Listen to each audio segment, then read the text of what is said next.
The Morning Brew. It's kind of like having your morning coffee poured right down your pants. Tom and Ron on The Morning Brew. What the hell is going on here? Don't try to define it. Just go with it. Bring it on, baby! The Morning Brew. 88.5 Subic Bay Radio. 89.5 worldwide. This is the sound of summer. 89.5, my Subic Bay Radio. Welcome back, people. This is The Morning Brew. You're jamming with me, DJ Tommy G, the Hitman. And we are coming to you live from Asia's investment haven, the Subic Bay Freeport Zone, #1 tourist destination in Central Luzon for 5 straight years. Now, you just heard the song Jukebox. Don't put another dime, all right? And it's Friday Rewind. We are playing the old songs, 80s and 90s music all Friday long. Check the time. It's now 10:29 in the morning. Time check brought to you by PLDT Subictel Fiber. Nothing beats fiber, so upgrade to home's most powerful broadband. Call them up 252 Fiber or 252-3427. All right, for those who just tune in, welcome, welcome, welcome. And speaking of welcome, also I would like to welcome our a good friend of the station, all right? Our friend from NGCP, National Grid Corporation of the Philippines. I simply call her Mami Feli because I'm so at home sa kanya, kaya Mami Feli talaga pag nakikita ko. Mami Feli, good morning! Hi, Sir Thompson. Good morning. All right, Thank Sir you Thompson for talaga. having me here. DJ Tommy na lang, madam. DJ Tommy at 89.5 Subic Bay Radio. There you It's go. my pleasure and my privilege. Ayan. Madam Feli is here to give us, some piece of important infos about NGCP para po sa inyong lahat, mga tagapakinig natin. Sige, madam, go ahead. Feel free. Good morning, everyone. Yeah. I am Felicidad Francisco, the All right. Regional Communications Officer of NGCP. And this morning, I will like first to introduce you NGCP sa mga hindi pa po nakaalam. Yeah. Tama. Go ahead. National Grid Corporation of the Philippines is a private company engaged in transmitting high voltage power through the franchise All right. 9511, which started in December 2008. All right. We have NGCP has franchise for 25 years, All right. renewable for another 25 years. And Nice. my main purpose now is to give our dear listeners some pointers because each summer on how everyone could contribute in serving electricity. Energy, electricity conservation ang topic natin ngayon. Yun, conservation. Yes, This is very, kasi very important. Summer, aside from makakatulong tayo para hindi masyadong tumaas ang demand, is in every household, makakabawas tayo ng bill. Kasi Yeah. there are some simple practices na naipagwalang bahali natin na dapat ginagawa para makatipid tayo. For example, sa ating mga ilaw, di ba? Okay. Lighting fixtures. Uso ngayon yung LED, di ba? DJ Tom? LED yes, and bulbs. CFL. Yeah. Yes. Yung mababa ang consumption. Yes, mababa ang wattage, pero yung kanyang naiibigay na liwanag, Yeah. like for example, the 5 watts, it can give na equivalent to 20 watts. So may Yeah. savings ka na 15 watts, di ba? I'm glad these things were invented. yes. Yung mga LED bulbs, Yes. Though Yeah. mahal siya, in the long run, Yeah, in the long makikita run, natin yun yung natipid natin sa consumption. Isa pa, kailangan laging malinis yung ating ilaw. Laging pinupunasan. Siyempre, pag pupunasan, kailangan naka-off. At saka ito yung basahan. And it can last long, Yes, it can- 5 years or even yes. beyond. And then, gawin nating practice, make it a practice na kapag lalabas tayo ng isang room, turn off all the fixtures like the ilaw, Yeah. the electric fan, and the TV, ganyan.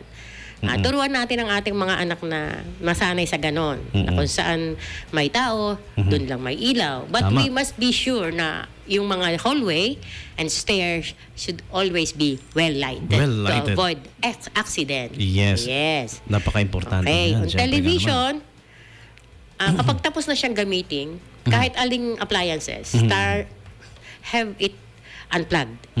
Di ba? Kasi kung naka-standby mode dyan, it still consume electricity. Hindi natin napapansin yon. Opo, yeah. Ako sa bahay, you know what I did? Since it's a must na sa gabi, it's a must na may ilaw ka sa labas eh. Para kita yung bahay mo ng mga ibang tao. Siyempre, baka mamaya may stranger na umaali-aligid na. Correct. Mabuting lighted na. What I did is I put a would you believe it? Merong 1.5 watt na LED bulb. Pero maliwanag. That's what I did. So, since magdamag siyang bukas, 1.5 lang naman. Maliit lang ang consumption. Isa sa harap, isa sa likod. Tama, Yun. ganyan din sa akin. Well lighted. Well lighted yung paligid ko paggabi. Ang baba ng consumption. 1.5, imagine. Sa sala dati kasi, I'm using yung malaki. 40. Yung mahahaba. 40 was ang mahaba. Ngayon, ang ginagamit ko na lang is 4 na tigpa 5. Tapos, kung nanonood kami ng TV, yung dalawa na lang sa may tapat ng TV, yung naka-light. So, 10 lang siya. May option ka pa na, okay, off mo na to, yung isa mo na on. Sa diba? dining, ganun din. That's When good. all of us are having dinner, ang lighted lang yung aming dining room. Yung dining niya. Yes. Kung nasaan lang Kasi, kayo. there are times na parang mahirap gawin. Pero if you do it every day, later on, it will become a practice and you will become used to it. Kasi tayo, we are the elders, tayo yung kinitingnan ng mga bata eh. What we do, they follow. In Kasi, layman's diba? term, yung kagawian. Makakagawian mo. It's in you na. Dahil nakagawian na. Diba? Tama. That's good. Okay. Then sa electric pa naman, panatilihin natin siya na malinis, lalo yung blade. Yeah. Kasi iba yung alam mo, nasa 1 na malinis siya, katumbas siya sa 3 na marumi yung blade niya. It works extra hard kasi marumi na eh. Oo. At saka yung motor naman yun, pwede naman buksan, punasan, o kaya exactly. ano ka ng air para maalis yung mga dumi-dumi niyan. It all falls down to cleanliness pa rin eh. No? Talagang ang cleanliness, it helps in many ways eh. So, consumption, kung ano pa Tapos, man yan. kung tayo ay namamlansya, why not ipunin yung plansyahin? Isahan na lang. Yeah. And mayroon tayong peak hours na sinasabi eh. Yung 9 a.m. to 9 p.m. Yun yung malakas yung consumption ng gabi. Okay. So we are trying to advise na mauna ka na. Mamalansya ka ng 6 a.m. or 7 a.m. Or 7 a.m. And then sa gabi later. Kung panggabi ka naman, pwedeng 10 p.m. No yung practice na kung kailan aalis sa mamamalansya, yung mga estudyante, kung kailan papasok sa mamamalansya, napakalasak sa consumption nun. And it eats up time pa. Yes. Diba? Imbes na Nagmamadali nag-ready ka na lang, ka. madadagdagan pa yung gagawin. Correct. So why not do it on Saturdays, on Sundays, early morning, or late in the evening, late in the afternoon. It's important that we give these reminders, lalo na pag summer po. Isa ba ang summer ba ang pinakamataas sa demand, or talo ba niya even yung December, or Oo naman, Alin sir, po? kasi Summer kasi talaga. yung mga air conditioning units, yung electric fan, sabay-sabay. they're on full force dahil ang init-init nga naman. Init eh. Yeah, exactly. Tapos, kapag ka sa aircon natin, panatilihin din natin siya malinis. Yung filter niya. Nalilinis naman, may instruction sa manual yan on how to clean it. And we can also research on YouTube na ano yung paano yung paraan ng paglilinis. And the entire aircon naman, the general cleaning of the aircon, at least once or twice a year, di ba? Para maganda yung takbo niya. Oo, pero hindi siya yung nag-extra work, niya, extra. yung filter niya, pwede naman Pwedeng siya. araw-araw, kahit araw-araw. Kasi once a week. removable lang naman yung Removable siya, filter tama. na yun eh. Yan, And then, malaking tulong na yun. And then on our refrigerator, summer ngayon eh, di ba usually bukas sarap because most of us needs cold water. So, ang Inom tayo ng ina-advise, pwede tayong to get ice and then put in a pitcher, put it on the table with cover para hindi na ang bata at saka tayo ay maya nagbubukas ng ref. O kaya, I suggest meron yung mga, alam mo yun, yung mga parang igloo type of water container na wherein tumatagal yung lamig. That's yun na lang lagay nyo sa table. That's what we are practicing mga taho. Yeah. Yan. And then kapag ang ref po natin, be sure na mayroon siyang aeration. It means, ibig ko sabihin, hindi siksik na siksik. Kailangan maayos yung pagkapas mayroon siyang nagsisirculate na hangin sa loob. Dinadaanan. And we must be sure na yung gasket niya is tight.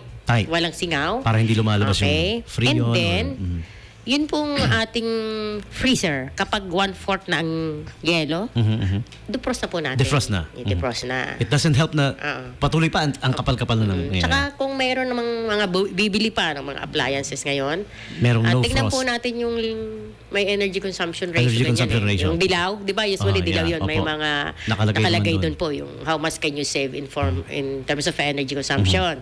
At saka meron ding no frost. Yes, may no Available frost na ngayon. At, So, may hindi mga kumakapal. choices po. So, yun po. Yun po Alright. yung mga sa paglalaba, just like in ironing, Sabayan na. Sabayan na, lalo kung gumagamit tayo Huwag yung ng washing pautay-utay. machine. Oo, kasi, di po ba, alam niyo po, Ilang piraso lang iwa-washing machine tayo. lahat na Kusutan mo lang bagay, siguro, nag-uumpisa sa maliit yan eh. Pero kung sama-sama yung maliit na bagay, pag sama-samahin mo, malaki yan. Malaking saving. So, makakatulong po tayo, no? Ayan. Kasi summer ngayon eh. Those are really, really Okay. important. Very practical na pwede nating gawin araw-araw, pero some of us don't mind it eh. Yeah. Siguro nakakalimutan or akala nila wala lang. Kasi konti lang naman ang matitipid ko. Yeah, Hindi yeah. po. Ipunin mo yun. Ipunin po natin, Malaking bagay sama-sama tayo. Malaki na po yun. Parang alkansya, barya lang. oo. Pero pag binuksan mo, inipon mo, pinapalit mo sa bangko. Yes. Yun. Okay, Di ba? yan. Ayan. Those are really, really important reminders. All right. And, aside from the summer safety that you want to give, anything new for NGCP? Any well, new news or... Isn't new, but it's again a reminder about lalong-lalo na dito sa Zambales, most of the areas here are traversed by NGCP transmission lines. Ano po ba pag sinabing NGCP transmission lines? Ang NGCP transmission lines po, ito po yung matataas na tore ng kuryente na kung minsan bakal, kung minsan poste na bakal din, pero mayroon pa po kaming mangilan-ngilan na wood. Ito po is nagke-carry or nagtatransmit ng high voltage electricity that starts from 69 kV, 230 to 500 kV. Mataas Here na in voltahe. Zambales po, ang nagtatraverse po dito is usually 69 kV. We have the Botolan to Candelaria. We have the Botolan to yun, Bitolan to Olongapo, yun po yung 69. And then meron po kaming 230 kV lines. Okay. Pag sinabi po bang 230 kV, ano po bang diferensya nun? What's the difference between a 230 kV and 200 volts? Kasi 220 volts sa 220 households, volts sa ano? household na ginagamit natin. For example, to run our television and everything that needs electricity, no? Power. May K sa unahan meaning kilo. Okay, kilo. So, ibig sabihin, Yeah. it's 1,000 times. ang kanyang taas. Yes. No? So, Kilovolts to be exact. Yes. Yan. So, mas mataas siya ng 1,000 voltahe compared dun Laki. sa nasa bahay Yeah. natin. Kaya po yan ay inilagay dun sa malayo sa tao, matataas na lugar. Kaya nga nasa tore and Kaya lang, poste. there are there are problems na pinagkalayo-layo na nga, hinahabol pa. We must remember po that in 230 kV, we have the right-of-way, which is 20 meters from the center to the left and to the right. So, dapat po, no obstruction. Ibig sabihin, no house, no structures, no structures. and no planting of trees Exactly. that reaches 3 meters, 8 meters and up. There you go. Yun po yung mga perennial trees. Ibig sabihin, tumatagal, tumataas ng tumataas. For short, we should all keep away. Yes, but Ganun we lang can still kadali. plant trees. Layuan Not natin. trees, but cash Pero crops. There's a certain and distance annuals. din Yes. na allowed. Yeah. So, sana po iwasan natin yon. And then, for our safety din po, kung tayo ay nasa bukid at nakita natin na may transmission line, we should avoid passing underneath Yeah. with, halimbawa, yung mga bambush, mga tabla, mga habang panggatong. Dahil kung minsan gusto nating mag-shortcut, yun yung malapit na daan. Una Ito po is yung may mga yung may mga poste toring malalaki. Yes. Pero kung linya lang, nadadaanan mo sa ilalim, okay lang 'yon. Kahit, yun din po yun. Kahit yun din 'yon. Basta as long as there's the line. Yeah. Ayan. So, ang may advice po natin kung talagang walang ibang dadaanan, just pull it. Hilahin na lang po natin. Hindi baling matagalan. Safe naman po tayo. Kaysa sa yung pasan-pasan mo. Pasan-pasan kasi Yung- ini-elevate mo tinataas yung mo. kuryente dyan, kasi yan, may ikot lang yan. Yeah, unlike pag nasa Naghahanap, ground it's din, no? always Okay. searching for a ground para makapunta siya Kaya sa si- Kung dadaan ka dyan, ay tatalon sa yung kuryente, makukuryente ka. Kaya sinadjust mo just pull it Pull kasi it, nasa yes, ground siya. yes. Safer Safe. na naman. Okay. Yun, there Tapos, you go. I don't know kung dito sa atin sa Zambales there are still people who are engaged in flying kites. Meron, Kasi meron kung naman, minsan lalo na pag mahangin. medyo high-tech na ngayon, libangan, di ba? Ang pinapalipad na, yung drones. mga motorized kung ano-ano. Drones, yeah. Iwasan po natin yung transmission line. Maaaring higupin yan, no? Dahil sa lakas ng voltahe na Kuryente. And then, pass through. Huwag po tayo magpalipad ng saranggola or kahit na ano po mong bagay. Kasi usually nasa open space yan. Baka po kasi madisgrasya tayo. Sa malayo sa transmission lines, okay lang. sa mas Huwag lang yung malayo. malapit. Yes. Yun. And then Merong safe distance lagi. yes, may mga instances po tayo na may mga nagkakabit ng antena na kukuryente. So, wag po natin gawin 'yon. Kasi parang you're inviting talaga the current na sa'yo pumunta.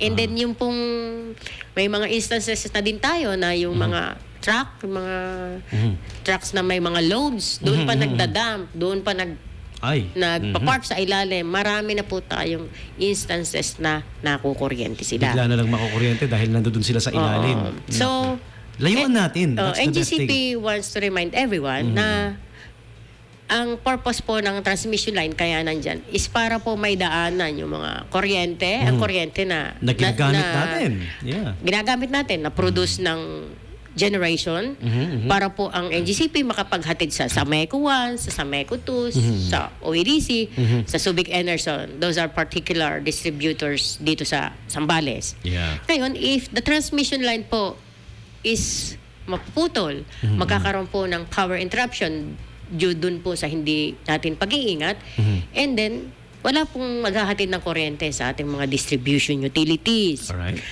We want also to remind na tatlo po yung key players natin sa energy. We have the generator, we have the NGCP as the transmission, for the transmission of electricity, and the distribution utilities. Nandiyan na po yung mga electric co-ops and private DUs para po si Juan at si Maria ay may gamit na kuryente sa ating bahay. Isipin po natin na, like for example, here in Zambales, there are some factories, mga nandiyan sa may concert land, mga locators, and of course dito sa loob ng SBMA, sa Freeport Zone. There are factories that are 24 hours. Walang patayan. Kaya the one in charge of distributing kuryente dito is Subic Enerson. So paano po kung nasira yung linya ng NGCP going to Subic Enerson? Saan po tayo kukuha ng kuryente?